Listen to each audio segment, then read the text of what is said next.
for a quorum, although I don't exactly know what that is. Tori, do you know how many we need for a quorum usually? I guess we don't really need one. I can check. I was It's thinking okay. 7.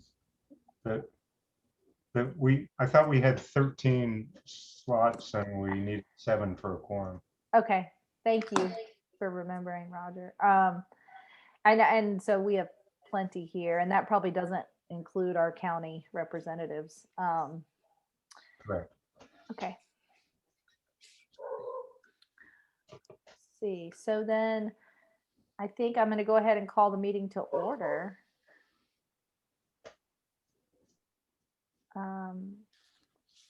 One second, though. I want to make sure. Hold on.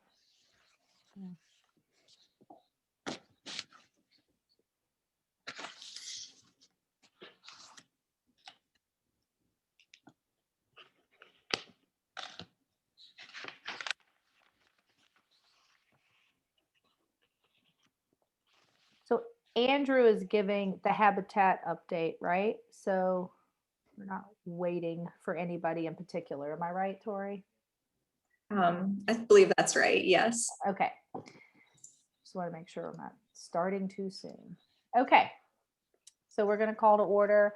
I'll read the statement. This meeting is being held pursuant to and in compliance with emergency ordinance number 20-A16, an emergency ordinance to ensure the continuity of government during the COVID-19 disaster.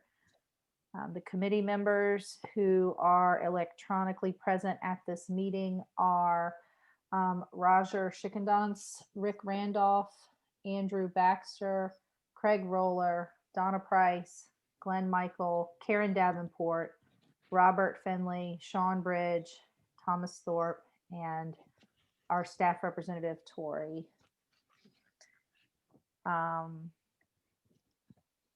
The persons responsible for receiving public comment are the 5th and Avon Community Advisory Committee. The opportunities for the public to access and participate in the electronic meeting are posted on the Albemarle County calendar. County staff present at the meeting are Carolyn Schaefer and Tori, whose last name I don't pronounce because I don't want to butcher it. So committee business, the first order of business is to adopt the minutes from the May meeting. We also sent out minutes from the April meeting, but Craig, correct me if I'm wrong, those were just the corrected minutes with approved corrections from the last meeting, right? Correct, yeah. Okay, so Yeah. those don't need to be approved. So it's just the May minutes, which hopefully you all received. Is there a motion to approve? I move to approve. Okay, is there a second? I second it. And is there any discussion on the May minutes?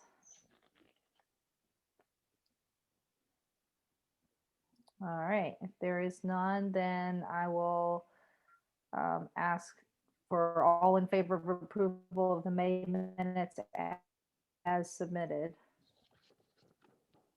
Raise your hand is fine. And any nays? Looks like there are none. So the minutes are approved as presented, and we'll go right into Andrew's presentation.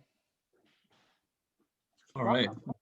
Thanks. Presentation sounds a little bit more formal than well, first I'd like to say thank you for the welcome, and just to give folks a little bit, you probably know this already, but our families lived here in the 5th and Avon corridor for 18 years. We live in Foxcroft. Both of our kids are graduates of Albemarle County Public Schools. I spent 25 years in the fire service, 20 in Henrico County, and then the last 5 in the city of Charlottesville as the chief. And I've been with Habitat since August. But I hope to bring not only that perspective, but also the fact that we've lived here for quite some time in this area too, and have seen it grow. Excuse me, have seen it grow and develop considerably. So we have a pretty good familiarity with this piece of ground. So as far as Habitat's concerned, I guess I'll go back to the beginning, sort of my tenure. Last September, as you're probably aware, we had the ribbon cutting. have owned the park for a number of years, invested a great deal in basic infrastructure and safety over the years. We're operating now under a 2019 approved non-displacement plan, which folks in the county have seen and have reviewed. That's our primary commitment in this redevelopment, that we will not displace residents of the current residents of the park, unless of course they choose to go somewhere else. We broke ground in January on phase 1. The initial plan did not have us moving any trailers or any families during phase 1, but we've encountered pretty significant challenges with legacy septic systems. If you can imagine a trailer park that was initially put in place in the 1950s and 60s, about half the park is not on public sewer. So that's created some significant challenges. The primary, sort of most obvious one and the most impactful one for us is the need to move 26 mobile homes. And we started that process a few months ago, and that'll wrap up in August. That's a very complex process that's driven by what the residents' needs are, what their desires are, what our requirements are under federal HUD regulations, under the Uniform Relocation Act and Section 104D, and then our own obligations, moral and ethical obligations as an organization. So the options there vary from physically moving a trailer to an empty pad on the park and the family goes with it, to moving a family to a vacant trailer that we own, to moving the trailer off property to a location that's identified and desirable by the family, by the homeowner. So the phase 1 development, as I said, is underway. We expect the first lots to be ready for delivery in the second quarter of FY22. So hopefully as early as October, possibly as late as December. And that will allow for the construction of what we call Village 1, so phase 1, Village 1, which will be a combination of duplexes. There's 1 single family dwelling in Village 1, and then 4 condo units, or 4 condo buildings that constitute 20 units total. Sort of at the same time that process is going on, we're doing an application process for Southwood residents to begin the preparation for becoming applicants to the Habitat Homeowner Program. And that is an incredibly detailed, individualized process for each family that involves financial coaching, that is, to get those folks ready, if they want to be Habitat homeowners. The next thing on the sort of at the county level, I think that's important to understand, and at the community level, is the phase 2 rezoning. So that process on our end is underway, and that will go before the Planning Commission. Those meetings should start, I believe, this summer. I don't know if it's July or August, and then ultimately go to the board for approval for phase 2. We're working very closely with our primary contractor who's doing the land development work, which is Falconer Construction. And we're also working closely with Atlantic Builders and Southern Development. Atlantic will handle the construction of those 20 condo units, and then Southern Development is our first and primary partner for developing the market rate units as the project plays out. So that's sort of a snapshot of where we are today, and I'm happy to try and answer any questions that folks might have.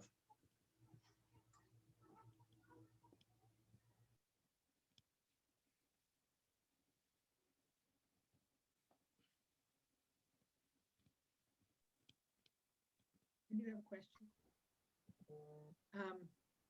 You're on mute. Sorry. Go ahead, Karen. I was just wondering, because I can't remember now, for families who don't particularly want to give up their trailers, is there still going to be a place for them to be? I'm sorry, your volume's really, really low. Can you say that again?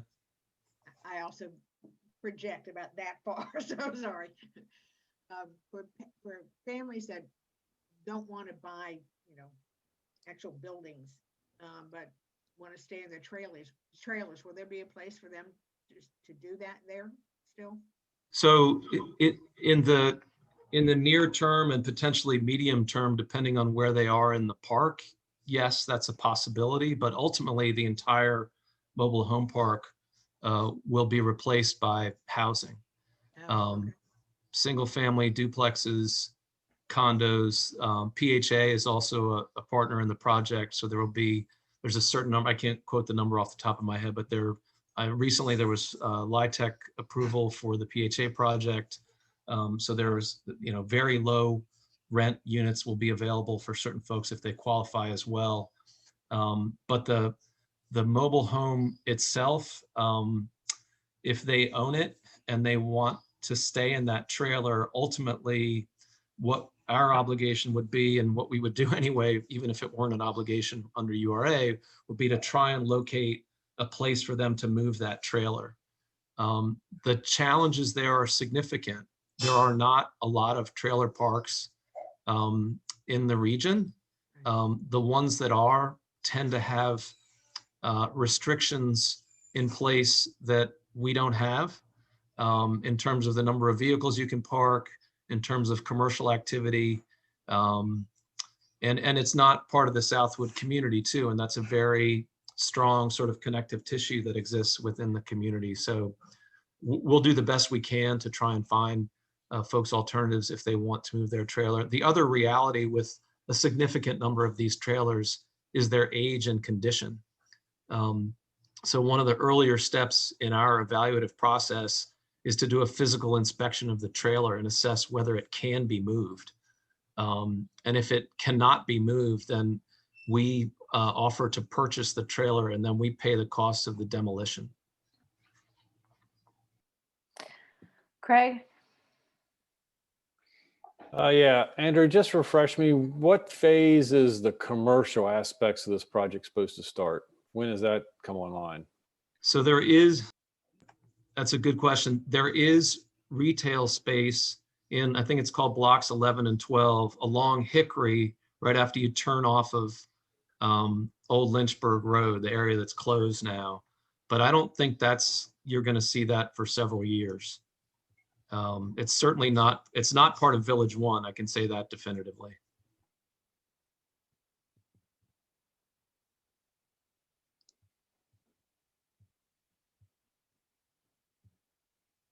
So I have a question about the parking, because you mentioned that one of the benefits of them, or maybe not a benefit, but restrictions you don't currently have at Southwood is the restriction on parking. I mean, how many spaces are these people going to get if they go into the apartment building? I'm guessing not as many as they currently have. Yeah, that's a great question. And sort of the process that we're going through now is bumping up, as happens in any project when you go from planning to execution, is bumping up against the reality that, and that's one of them, right? So most of these occupancies will get 2 parking spots. And so in fact, last Sunday, we did a foot survey of the entire park to count commercial vehicles. And we counted 170. What we hear from a number of the residents is that that they're going to want a place to park their vehicles. So in the phase 2 rezoning request, there is some space, and this has been part of the conversation of the community-driven design process since the very beginning. The entire process acknowledged that there was some desire to have space on the property for parking those types of vehicles. The reality is, though, there's not going to be space for 100 commercial vehicles, or probably even 50. And so we're going to have to work with the families to figure out what a solution is. There have been many discussions, my understanding is through the years, about trying to get community members in Southwood to begin to take ownership over that as a challenge. And we've talked to some residents who own a business, for example, and are already looking for places where they might be able to, adequately and safely store their not just their vehicles, but their equipment as well. So that's not going to be an easy solution.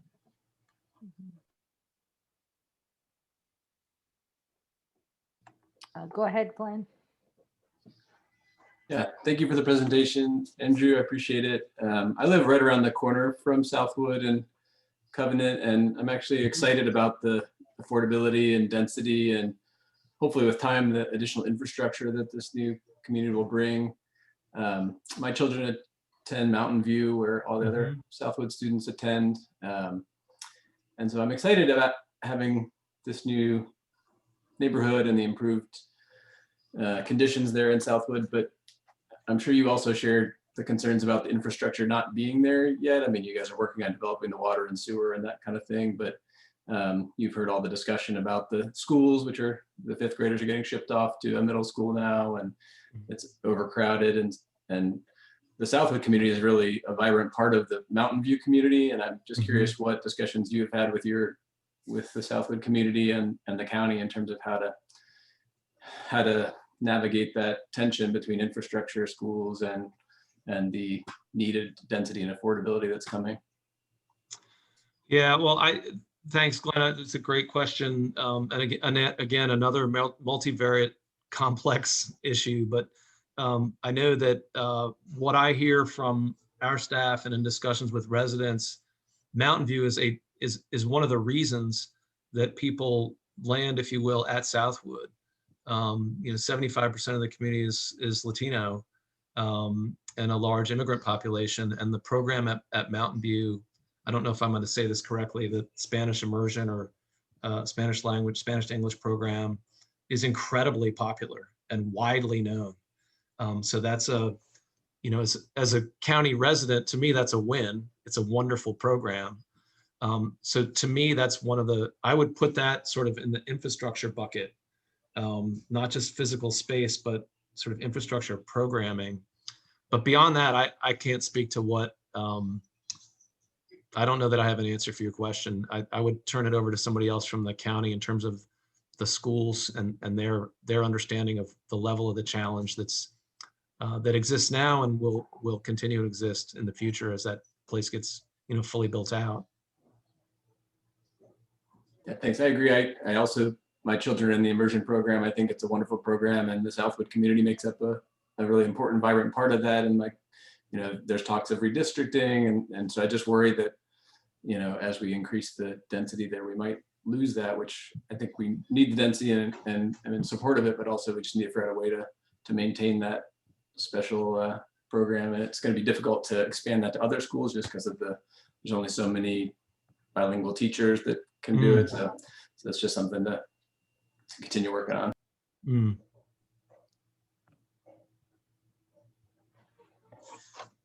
Any other questions? Go ahead, Liz. I just lost anyway. So has there ever been any discussion with Habitat and phase 2 and phase 3 about providing land for a school? Well, first, there's just 2 phases. The entire rest of the development is phase 2. Oh, So there's okay. I thought there were 3. All right. So phase 2. Yeah, exactly. That's okay. Not that I'm aware of, or not that I've been privy to. There is certainly, looking at the area that we own, that's the property line. There's no space there for a school. Okay.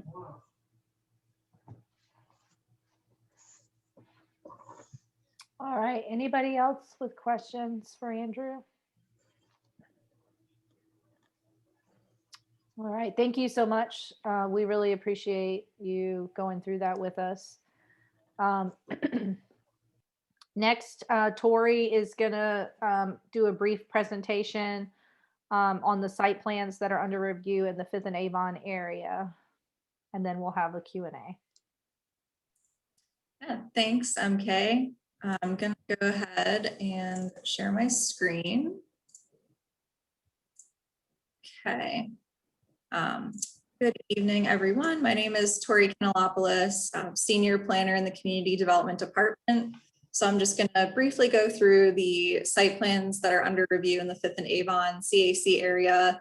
It is possible that I've missed some, but I think this should be all of the main ones that are under review. And I wanted to just briefly go over the requirements for development. They're pretty similar between residential and commercial, retail, office, industrial developments. So applicants need a water protection ordinance and Virginia Stormwater Management Program, or VSMP, application. This is primarily an engineering review, and this is needed prior to any grading that's done on the site, and it needs to be approved prior to any site plan approvals as well. Road plans are needed for new and modified roads. Those include also review of any required sidewalks and street trees, related infrastructure. Those also need to be approved before site plans. And then for residential development, if there are any attached units, initial and final site plans are needed. If the entire development is detached units, then no site plan is needed. If the lots are being subdivided, then a preliminary plat and final plat are needed. And then finally, once the site planning and platting is complete, then the applicant moves to the building permit and then certificate of occupancy stage. Once they've passed their building and zoning final inspections, making sure everything matches the approved site plan. And then also just wanted to note that site review committee or SRC notifications are only for preliminary plats and initial site plans. So first we have the Albemarle Business Campus, Block 5, that's under review. And so just to help orient everyone, these highlighted parcels are part of the ABC development. I think everyone's pretty well aware of this project, approved with the rezoning, mixed use development. So it's along Old Lynchburg Road and across from the county office building on 5th. And so Block 5 includes a 103,500 square foot self-storage building with additional retail space and restaurant that would be about 3,800 square feet. And this project is under review. There's the second submittal of the final site plan that's currently being reviewed. Then we have a site plan for White Gables. So this is jumping a bit north. This is Route 250, Ivy Road. Across the street is the Birdwood Boar's Head area. The Bel Air Market on the corner, and then the White Gables development, which currently includes 3 condo buildings. And so the proposed site plan amendment is to add 3 additional buildings on the other side of that loop road. Each of those buildings would have 14 units, so that's 42 units total. They'd be built above parking. And this is currently under review on its 3rd submittal of that major site plan amendment. Then there's the Avon Court Industrial Building, which I think we talked about a few months ago. So this is off of Avon Street extended, close to the city of Charlottesville border, and then close to the Willoughby neighborhood as well. And this was for a 79,000 square foot manufacturing, processing, assembly, fabrication, recycling use, which is an actual use in the zoning ordinance for the light industrial district. So it's not very specific, but it is just kind of a catch-all industrial use. And then 4,600 square feet would be dedicated for secondary retail use. And the site plan has been deferred since we last talked about it. And since then, there's been no resubmittal. So there's still just that first submittal of the initial site plan. There's been no additional action. Then we have the Galaxie Farm townhomes. So Galaxie Farm was approved as a rezoning. It's along Route 20, and then nearby the Avinity neighborhood, Mountain View, and Avon Street extended. And so the site plan that's under review is for a portion of the total development. So it's 23 townhomes kind of in this central area. And there's up to 65 units allowed total in the whole development. And it was deferred until June 22nd, and there's been no resubmittal yet of the initial site plan. This is just a more zoomed in look of those townhouses that are proposed with that first phase of the development. Then we have Avon Park 2. So we have Route 20 and Avon Street extended, converging just a little bit off of the screen. And then, of course, the existing Avon Park development, and this is just one parcel over to the south. Nearby is Biscuit Run, and then across the street is Spring Hill Village. And so Avon Park 2 is proposed to be 28 townhouses, and then 2 existing townhouses or detached houses to remain. And so this is Avon Street extended over here. And then to the north is the existing Avon Park development. So this is a final site plan. It was submitted very recently. So review comments will be done in July. And there's also a final plat for this exact same development and layout that's also under review.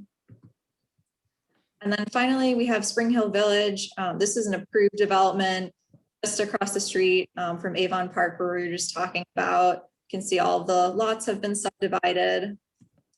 And so there's 100 total units that are permitted in the development. There's about 40 units that are built so far, and they're starting the building at Avon Street extended and then building down toward Route 20. So again, all the plans and plats are approved, and so they're in the construction and building permits process now.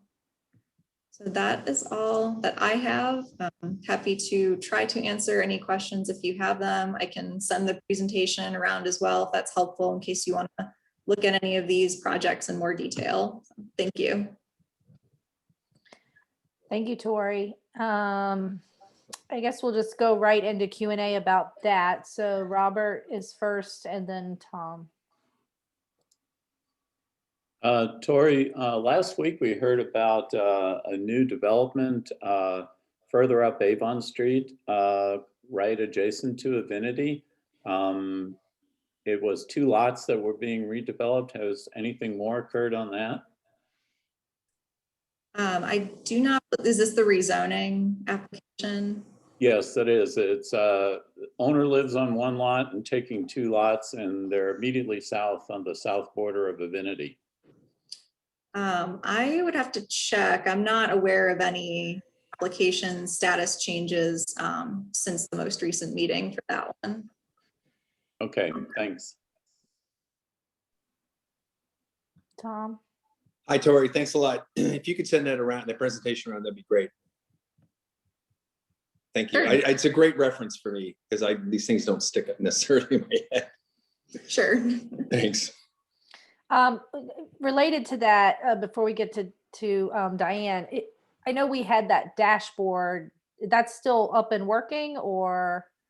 So it needs to be updated. So it does still work. However, it is a little bit out of date at this point. And so we're actually currently working on that now, trying to figure out what would be the best online tool and the best way to set that up so that we can actually have it more easily ready to update and more accessible in the future. Okay, thank you for updating that. Diane? Yeah, Tori, thank you. Can you explain, I'm still a little confused about the location we were talking about the rezoning that was just mentioned on Avon, that you said there was no update near Avinity. And then there's the Galaxie farm townhomes, you call them, near Avinity. Where is that exactly? That I was trying to follow along, but it was moving pretty quickly. Sure. The 23 townhomes up to 65 units, that one. So I can share my screen again, and this might hopefully be helpful. Just pulled up GIS. It's just loading a little bit slowly. So let me go ahead and share that. I was just trying to compare the 2 sites. Where are they that we're both talking about, both of them? Sure. Did that share my screen with GIS at all? Yes. Okay, perfect. So this is a Mountain View. Elementary, and then the Galaxy Farm properties are here highlighted. Oh, okay. And then the Avinity neighborhood is right here. There, right. And I believe the rezoning is these two parcels. I think that's correct. Oh, with Yeah, that's correct. house there right now, there's a house. Yeah, okay, and behind there. Gotcha. Thank you. Sure. Karen?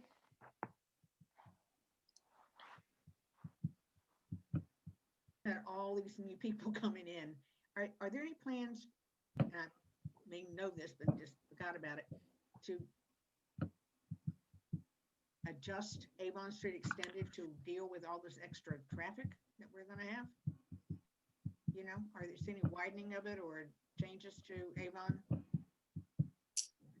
I would have to check with our transportation planning staff. I know there are some sidewalk projects that are going on with VDOT revenue sharing right now, but I'm not sure specifically what road improvements there are. I know there were some proposed with the Avon corridor study, but I'd have to check what the status of those are.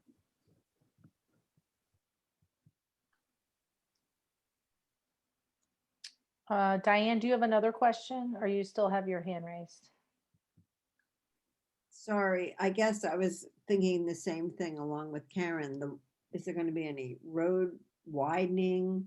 What about the school system, the impact on Mountain View, which is already overcrowded apparently? What's going on with all that? And they're going to move out the 5th graders was the last thing I heard.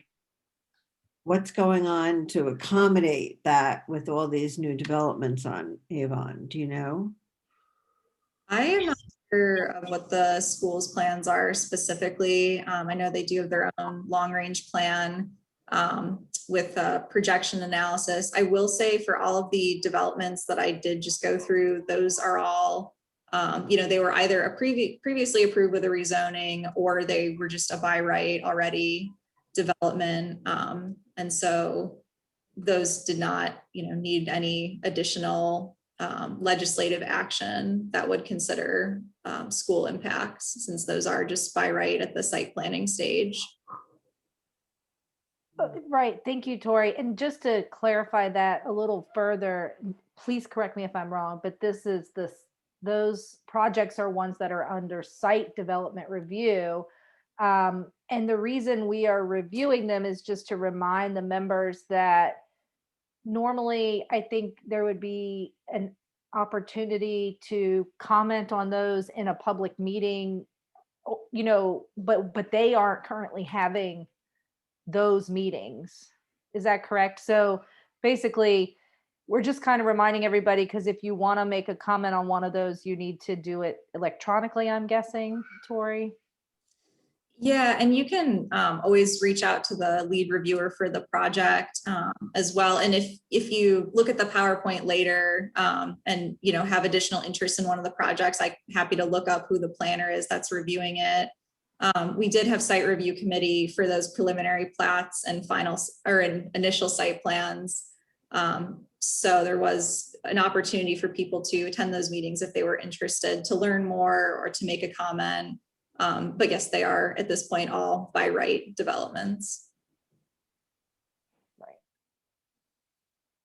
Right. Okay. Are there any other questions? Tom, do you still have a question, or is your hand just raised from before? I think maybe that's okay.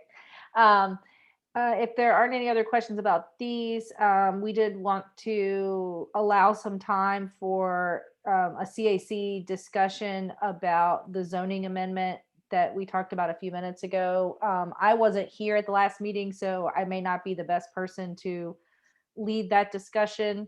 And James is not here, obviously, but was there something else in particular that one of us wanted to talk about regarding that application?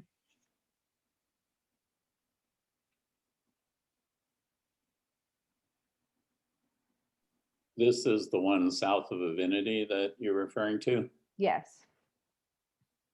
Well, this is Rob. I looked back at the the site plan again, and I still have real concern about the open space. As I noted last time, part of the open space is on at least a managed slope, and the contours were pretty steep. And it looks like there's a staircase there. And if you look at the current site plan, there's a fair amount of green on it, but they've counted every little bit of even the traffic islands in the parking lot are green. And I wonder if that is even being counted in the 25% requirement. So I just really continue to have a question about both the letter of meeting the open space requirement and the intent of meeting the open space requirement with quality land. It just kind of jumps out at you when you look at that plat. So I continue to have that concern. Okay, thank you for sharing that. Of course, I read the minutes related to what was discussed at the last meeting. And so I didn't get to see the site plan myself, but that is a very valid concern you have. It looks like from the minutes that they're going to be coming back to us once they have a more detailed plan, or it says something in the minutes about them coming back before it goes for final approval. So I'm not exactly sure where they are in the process of their application. Yeah, I just think it would be good. Hopefully that they will come back to this body so that we'll have a chance to look at that again, hopefully before it goes before the Planning Commission. Mm-hmm. Did anybody else have any questions about that particular topic? All right. So now we will move into the update from the liaisons.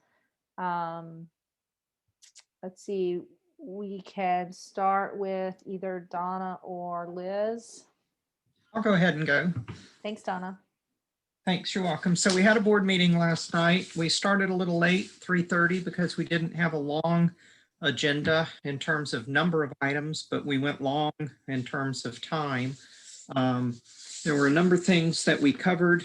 I'm going to hit a few of them kind of quickly and then go into the longer ones. As the county is doing some refinancing of some of our debt, and just last month, the county went through a review by the 3 different credit rating agencies, and once again achieved what we call our AAA rating, which means we have a AAA rating by all 3 of the rating services. And a lot of community members may not really appreciate it. That's just like your credit score. And to have a AAA rating for a local government means that we get a much lower interest rate charged, to us when we borrow money. The other thing that's important is the county maintains a reasonable strategic reserve. And some community members look at that and say, you have a surplus, give the money back to us. The fact that we have a strategic reserve makes our lenders more comfortable in loaning us money because they see that we have the ability to handle exigencies and emergencies that come up.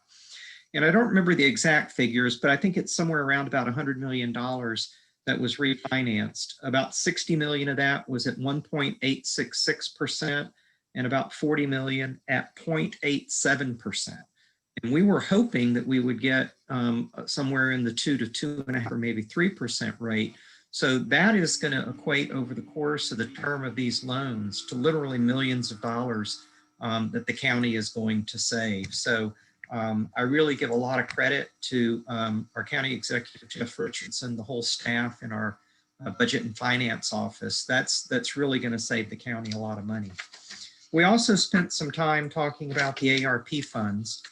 And the ARP funds are going to have a lot more constraints upon the utilization than we had under CARES money. And that means that several things. We're getting the first tranche. That's what they call the 2 groups of 10.6 million this year, and we'll get another 10.6 million next year. And initially we had allocated the full 10 million. And now what we're going to do is we're going to hold off on about 3 million of that to give us a little more time to make sure we understand exactly what all of the restrictions and constraints are going to be on the utilization of that money, so that we have more flexibility in where it's going to go. We are going to put 3 million towards broadband, and we are going to put 4 million towards businesses and things like that. But the other 3 million that we initially were ready to commit, we're going to hold off so that we can look to do sort of what we did with the CARES money, where we can find ways that we can use CARES money for things that the county may have otherwise looked to spend on, and then shift money around again to give us a little more flexibility. So we're hoping in the next 4 to 6 weeks, we'll have a better idea on some of those restrictions. One of the things that they have made very clear, though, is we are not able to put money into a trust fund or an account. It has to be specific expenditures. They have to be obligated within the next couple of years, and the money all has to be expended by, I think, the end of 2026. So we do have some constraints. We can't take money and put it into, for example, an affordable housing trust fund, because that's not a specific obligation of the funds. It has to be very specific. We can't just park it somewhere and use it later. The board, we did approve a 2% pay raise for us next year. That brings us up to about $7 an hour. And we had on our consent agenda to set a public hearing on a firearms ordinance in the county. The legislature last year gave us authorization to do that. And the way it is drafted right now, and there's still time, I'm not suggesting it will or won't be changed, but the way it's drafted right now is it basically would prohibit the possession of a firearm in any county building, as well as in any county park property. And note the distinction there, county park property or county buildings. So if someone is lawfully able to possess a firearm, they could leave it secured in their vehicle at a county office building parking lot, not bring it into the building, but they cannot bring a weapon onto county park grounds. So a distinction there. There's some other provisions, but those are the basic ones, I think. Recent legislation is going to allow the use of traffic cameras in places like school zones. So we're looking into that. And I asked the county to look into House Bill 1778, which is a clutter statute, which allows local governments to take action when someone's, just leaving a bunch of junk laying around in their yard. Of course, once you get to a certain point, it's, my natural garden is what you think are weeds, and we'll have to figure out exactly how we want to deal with some of those things. But I think there's a difference between your grass being more than 4 inches high versus having, toilets in the front yard, which actually is present in at least one of the houses in this Scottsville district. And that's a little different than, what you decide you want to have growing in your front yard. Where we spent most of our time was on a public hearing on housing Albemarle, or a change to the comprehensive plan, which also would have impacts on zoning. And while the board clearly a very, very clear consensus was support for the overall theme and structure, there were 4 areas that we did not vote to approve last night. And that would be an incentives package for developers. What percent of affordable housing needs to be provided in a rezoning? Currently it's 15%, and there's a proposal to raise it to 20%. What the length of the term for the affordable housing would be. Currently it's 10 years, and the proposal is to raise it to 30 years for rental units and 40 years for sale units. And finally, how the cost of the affordable housing will be calculated. Currently, we look at 30% of 80% of AMI, and there's been a proposal for at least some affordable housing to change it to 25% of 65% of AMI. And there is, of course, a cost associated with all of these. Now, so for example, the 25% of 65% of AMI is what HUD uses for some of their affordable housing, but HUD also provides subsidies, financial subsidies, to make up for a good bit of the difference between market rate versus this reduced rate. From the developer standpoint, if you go from 30% of 80% of AMI for 10 years to 25% of 65% of AMI for 30 years on a 200 unit apartment complex, that equates out to over $5 million of reduced revenue for the developer. So there is a cost there. And one of the things that we as the county have to look at are what are the types of incentives that we can provide to a developer so that they will do rezoning rather than buy right. Now, I'm very fortunate, I believe, with the 5th and Avon CAC, because I really think as a group, you understand the complexities that we deal with when it comes to development. There are some people who are opposed to any rezoning, and their approach is it's already zoned here, that's where it should be. But if it's by right development, you'll have fewer units per acre, which means you'll have less density, which means you'll fill up your development areas faster and then have to open up into the rural area. So what we really want to see is rezonings where we can get higher density, but make sure that the rezonings actually meet the quality of life and the standards that we want for the county. And Planning Commissioner Randolph really addressed some of this very eloquently when this was under discussion. The Houston plan, for example, is a linear development. And if any of you are familiar with Houston, they have the 10th worst traffic in the United States. They have spread out suburbia, on steroids, I guess you could call it. And that is one method of development, but it means that people have an extremely long commute. So transportation infrastructure is more expensive, more spread out things are. So we want to look to see how we can be a little more dense in terms of the linear spread, but also we can look to go vertically. But again, we don't want to have these massive high rises that we all remember from urban renewal, which don't provide a quality of life for the individual. So it's this balance of trying to work to provide the density we need so that we can maintain the 5% development area, 95% rural area, while also by having the density, as I mentioned, it reduces the infrastructure costs because it's less expensive to cover infrastructure for 100 units that are in a more densely packed area than it is if they're all spread out on larger lots.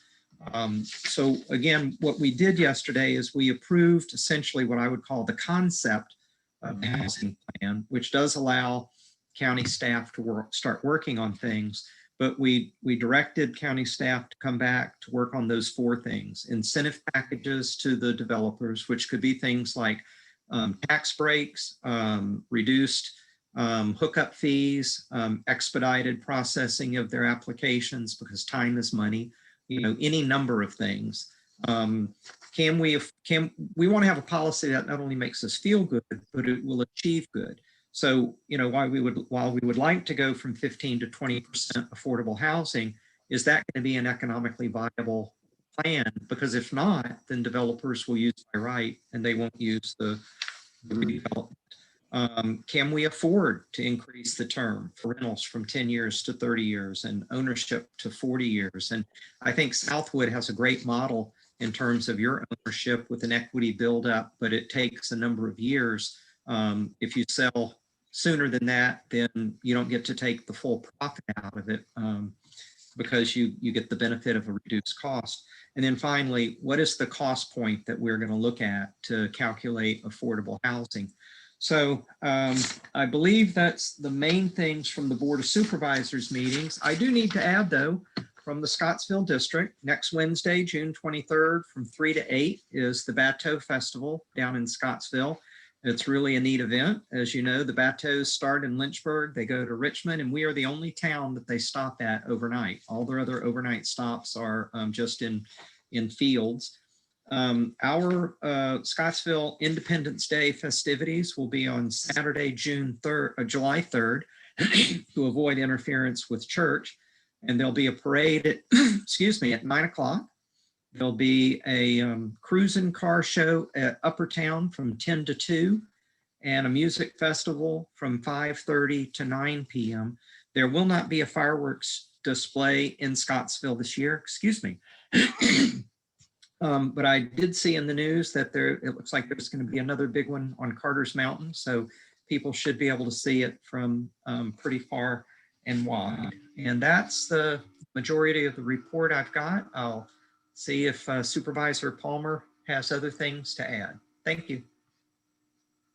I'll just add a couple of things. On the housing policy, I think it's important to say that there will be a process in place to allocate, to decide what we need the most of, whether it be rental or home ownership model like Habitat. Right now, we have a considerable amount of our money for housing, our taxpayer dollars allocated to that home ownership model in Southwood, I mean for Habitat. And so in the future, there'll be a process in place to say, okay, we need more rental or we need more of this type of housing to direct tax dollars towards those. The only other thing that I'm just going to mention is that we had the last meeting before this. We've had another board meeting in between our last two CAC meetings.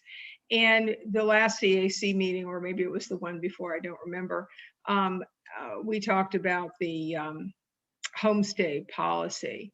And we had a rather complicated homestay in the Scottsville district. And I didn't know if Donna would like to say a few words about the Beauchamp homestay or not. Yeah, thanks, Liz. I me. appreciate. Yeah. No, I appreciate you bringing it up. This is located right across from Mickey Tavern on 53. It was a house built in about the 1940s, as I recall. It really has been in disrepair, and the owner has been fixing it up, ostensibly to be as a homestay. And this is a cautionary tale to get your approval before you do your work, because the way the remodeling has been done really is turning it into more of a mini motel rather than a homestay. And there are certain requirements that a homestay has to have. And so there's some, I'll just say there are complexities with it. One of the interesting things about it is essentially surrounded by properties that will not otherwise be changed in their utilization. If you kind of think of it in a north-south with it right in the middle, the west and half of the north is a cemetery. The other half of the north and the east is Jefferson Monticello Foundation property, and the south is all Mickey Tavern and Highway 53. So if it were utilized either as a mini hotel or as a homestay, it's not likely to be the type of setting or environment that would be disruptive to the quiet enjoyment of neighborhood properties. But it's not zoned for a mini motel. It doesn't have that commercial zoning. And so it really has been kind of sent back to the applicant to work on. The other thing that's happened is they took an older building on the site and have completely rebuilt it as a detached single family residence. And then we started getting into the difference between a resident manager versus an authorized agent, because there's a difference between the two. If you're going to have a full the full property rented out as opposed to rooms within the property, then you would have an authorized agent. But if you're going to have some of the rooms rented out instead of the entire facility, then you would have a resident manager. So it really ended up being an application that blended and overlapped the difference between a homestay of the entire property versus some of the rooms versus homestay versus a mini motel, and just a lot of complications that have to be worked on. Thank you, Liz. And a terrible entrance. for a Oh, yeah, mini yeah. hotel. If you're heading west on 53, coming down the hill from Monticello, and you get to the beginning of the parking lot at Mickey Tavern, it is an extremely sharp right turn downhill. For those of you who know, I drive a monster truck, a Ford F-250 crew cab, and I can't make that turn because I cannot see the downhill right turn. I have to go to the cemetery, turn around, come back up, and then turn in that way. The applicant, the developer, did say that he was working with VDOT and transportation to do some grading there to raise up the driveway higher so it wouldn't be this downhill sharp turn. But the other thing is, if you're heading east on 53, it's right where 53 makes a hard right turn, and I kind of describe it as you're kind of taking your life in your hands, hoping that no one is coming fast down the hill on 53 as you come to a stop and then take a left to go into the property. So it has some transportation things that need to be worked on. And Roger, I see your hand up. Did you have some questions? Go off mute. Thanks, Donna. With respect to the housing policy, I was just reviewing it before the meeting, and it's really aspirational, and I agree with the aspirations.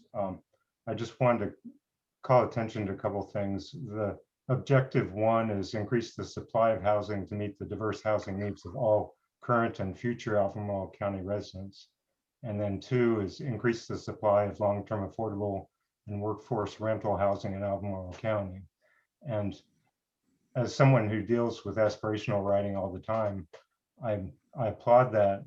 But at the same time, I wonder if it's creating any kind of legal obligation that would say that if, like, it's difficult to achieve that within the current development area, there could be pressure to expand the development area.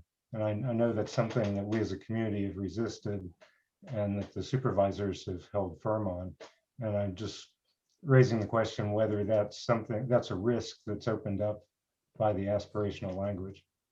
Well, though I am an attorney, I'm not, my expertise is not in land use or those issues.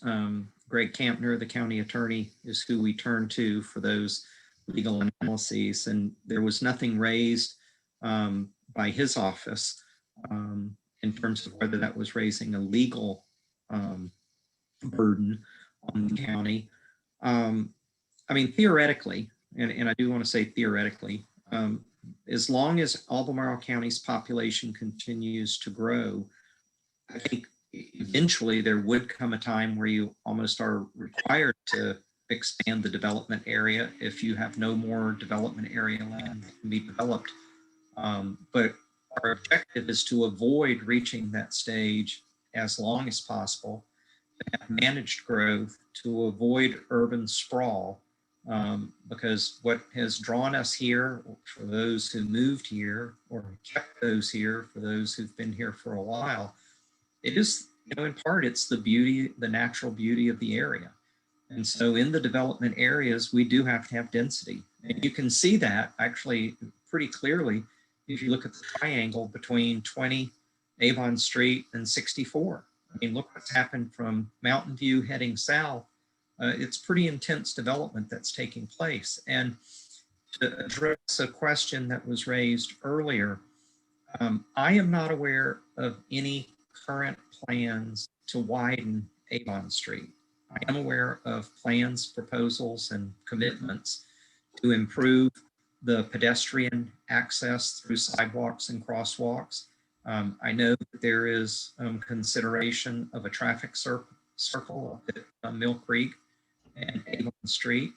I know that there are plans that look at continuing the pedestrian sidewalk on the west side of Avon Street from 5th Street Station to bring pedestrians or bicyclists safely across the interstate bridge and further down.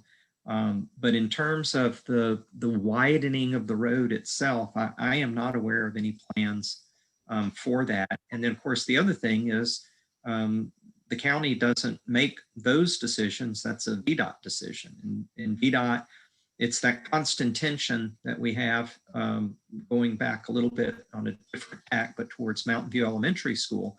You know, that's a school board issue, although our Scottsville School Board rep, Ellen Osborne, and I have been on the phone a number of times over the last several weeks about the capacity concerns at Mountain View. And I don't want to speak about the decisions the school board has or has not made, because that's an elected body and they have their own. But when Ellen and I talked just the other day, you know, and we were talking about how to ensure that the appropriate attention is brought by the community with regard to these issues. I said through the CACs, the HOAs, the parent-teacher student associations, emails, speaking every board meeting. We have time, matters from the public not on the agenda. And the elected bodies do listen. I mean, they do listen, and there is a bit of the squeaky wheel gets the oil. So if you have concerns in any of these areas, in addition to what you do here at the CAC, and again, I'm extremely appreciative of this group, there are other opportunities as well to be heard. Yes, Roger? I'd just like to comment on that. I mean, the Avon Extended Corridor Plan was very much looking at creating walkable streets and trying to actually narrow it down where there are turn lanes that aren't particularly used at the moment. And so I think as a group, we endorsed that plan. And I personally, it would bother me to see the road widened. And that we There are have a lot of a different group now, but. Yeah, there are a lot of complexities with trying to widen the road, and you know, part of it is the more the sides on either side of the road get developed, then the fewer options you have in terms of available space to do some of that. You know, one of the things they always told us as a public speaker is say what you're going to say it, and then tell them what you said. And so yes, what you do here at the CAC and the plans that come out of it are very helpful, but don't forget the other opportunities as well to have your voice heard. Craig, do you have comments? I just want to say one other thing on the first question you asked.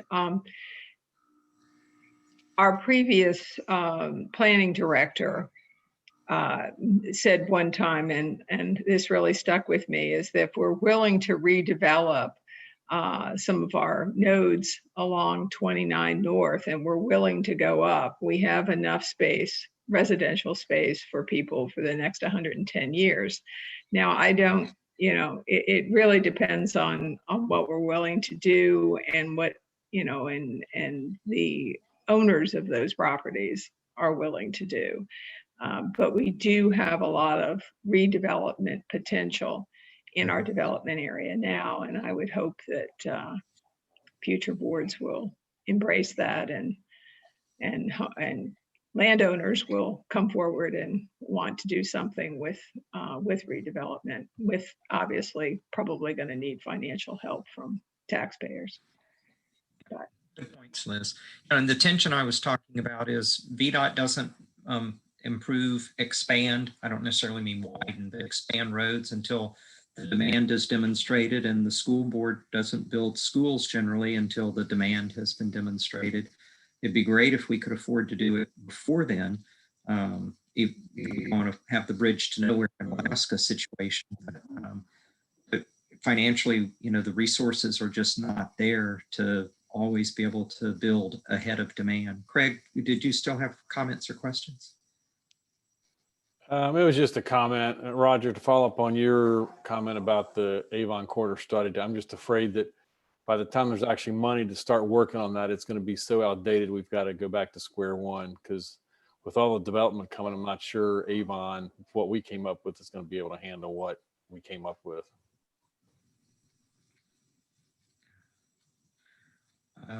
So I think unless Liz, unless you have something else, we can turn it over to Planning Commissioner Randolph.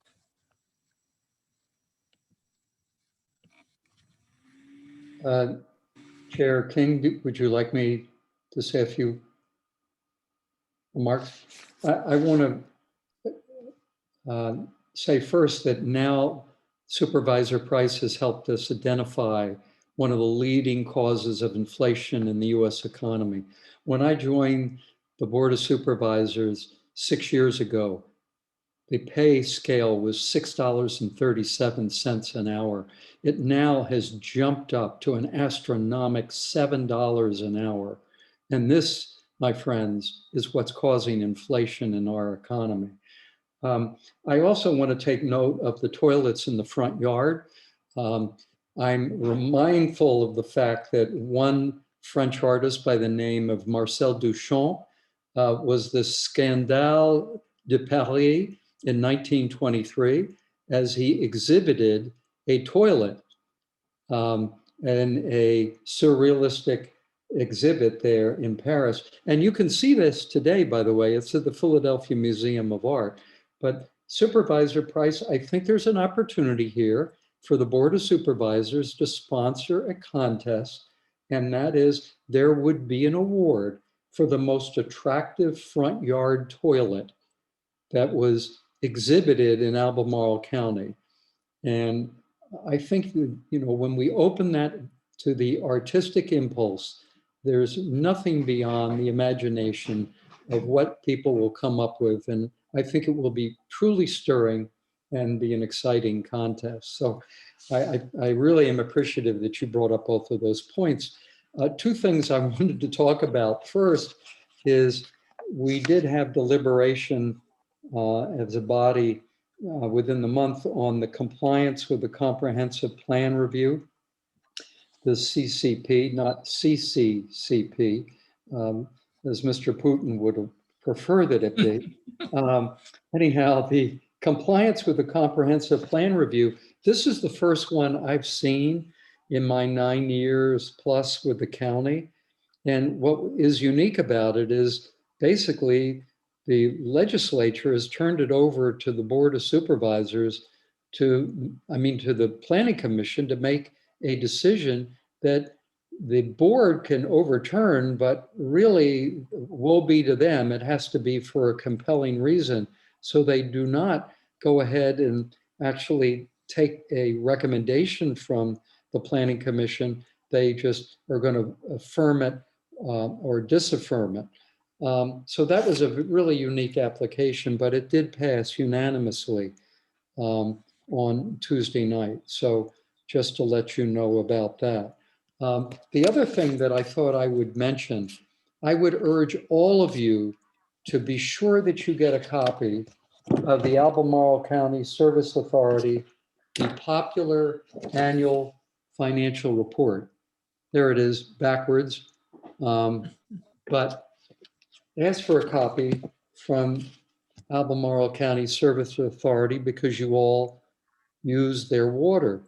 But you will find in there on page 12, what is interesting in terms of driving their expenses is their purchase costs to the Ravenna Water and Sewer Authority, which is 68.7% of their costs.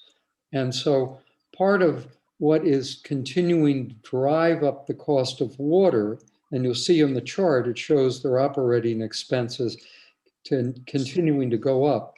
When their maintenance costs remain fairly flat, their engineering costs, their finance costs, et cetera, remain fairly flat. It's what they're paying the Ravenna Water and Sewer Authority on an annual basis for the improvement of the infrastructure. Anyhow, I'd urge you to take a look at that report, especially if people in the community ask you questions about water. And they also have in there an annual drinking water report for 2021 that includes testing for 2020 in the urban area. And you can ask for a copy of that as well. They'll go ahead at ACSA and email that to you. It lets you know where your water stands. And you can very nicely provide an indication of where things stand. And you can compare that within the urban ring, as I did. I compared it to Scottsville, the town of Scottsville, and to see what values were up and what values went down. overall, everything is a constant. It's pretty solid across the board, and no reasons for concern. But both of those are well worth looking at and for your late evening reading pleasure before going to sleep at night. So that's all.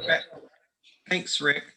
Toilets notwithstanding, many of you, I'm sure, recall for about 2 years on a property on the west side of 20, just south of where now Spring Hill is, there was an upside down couch in the front yard for about 2 years.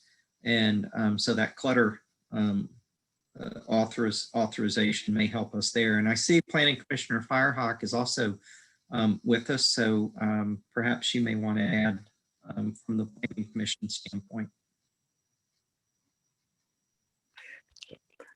Thank you for that. I'm sorry I had just a white head all evening. I'm talking to you from my terrible internet in Howardsville. We are getting fiber, and so one day I will be able to join you more clearly. But I really don't have anything to add, and I don't think I can possibly follow Commissioner Randolph's stand-up comedy routine. I want to add one thing since Commissioner Randolph brought up the infrastructure costs for our water. And just to add one thing to that, since I sit on the RWSA Board of Directors and was actually on the ACSA Board of Directors for many years before I got on the Board of Supervisors, what's really driving the cost at this particular time is upgrades to our water treatment plants. The O-Hill treatment plant is many decades old. If you ever have a chance to go in there before it's rehabbed, it's antique. It's pretty interesting, and we also are having a major rehab of our South Fork Urbana treatment plant. But those are two of the big treatment, the big infrastructure plans that are happening right now there. And that's all. And I will say that's always been one of the big drivers is the cost of Urbana. Roger, do you have a question? About the clutter ordinance, I just was wondering if that addresses buildings that are falling down, or if it's just the scale of yard clutter. That's a different ordinance, and we are actually working on that. In fact, I think we did get rid of the just at the downhill intersection of Mill Creek and 20 on that near right-hand corner across from the used car lot. There used to be a building in there that was falling apart. I think that's been removed. At least it appeared the last time I glanced that way driving down the road. This came up before the board, I don't know, maybe 6 months or so ago. And the county basically has about 3 options. One is we can adopt the language from a state code, but if we do that, we have to accept everything in the state code. One is that the county can clear debilitated buildings and then bill the property owner, but the property owner probably won't pay, and then you get a lien on the property. And so the county is actually having to put out a lot of upfront money, hoping that one day the property will be sold and they'll be able to collect on the lien. And it's very limited. It has to be a health or safety issue. It can't just be because you don't think the property looks very neat. And, you know, either Supervisor Palmer or Ms. Kanalopoulos may recall some of the details better than I do, but I know that the county has sent letters to at least 3 or 4 property owners in the Scottsville district, the one at the corner of Mill Creek, and 2 or 3 on Rolling Road just south of James Monroe. And there has been at least some work done, but it's expensive if we do more than trying to just get the property owners to at least make them safe, which may mean little more than boarding up the doors and windows so people can't get in them. I would just add to that, yes, it's just boarding up the windows. We're a little bit more aggressive, and I think maybe Tori knows, I don't know, that our situation's a little bit different in the development area than the rural areas, but we have so many abandoned houses in the rural areas. As you drive up and down the roads, you've all seen them, that it's a little bit, I'm not sure the county really wants to get wants to be able to take all those down, because then there's going to be requests and expectations to take them all down. And that would be quite a big ticket item. And, you know, we've got a lot of old houses in the world. Yeah, and as Supervisor Palmer was just saying, one of the problems becomes that you might be actually incentivizing people to not take basic maintenance on some of these properties with the hopes that the county will come and take care of it. So I don't know. It's another one of those complex issues. Our famous one was in the Jack Jewett district, where we had pictures of buzzards living in the attic of the house because they had a big hole in the roof of the house. And this was a neighborhood, you know, with small lots. And most of the houses were perfectly nice in the neighborhood. And then there was this one in the middle. And after much rigmarole, we got them to patch the roof and board up the door, but that was it. And to my knowledge, that house still sits there. And I don't know if the buzzards came back or not. All right, thank you, everyone. Are there any other comments from any of our liaisons? Or questions from the group? All right, if there's no other business, then I will adjourn the meeting. Our next CAC meeting is tentatively scheduled for Thursday, August 19th at 7 p.m. We will not meet in July. Opportunities for the public to access and participate in the electronic meeting will be posted at a later date in accordance with the emergency ordinance number 20-A16 and open meeting requirements of the Virginia Freedom of Information Act. And if there a motion to adjourn. Move to adjourn. All right, So Robert. moved. All right, there's a second, everybody. It's good to see you again. It's nice to be back, and hopefully I'll see you next time. Thanks, Thank you. everybody. Good afternoon.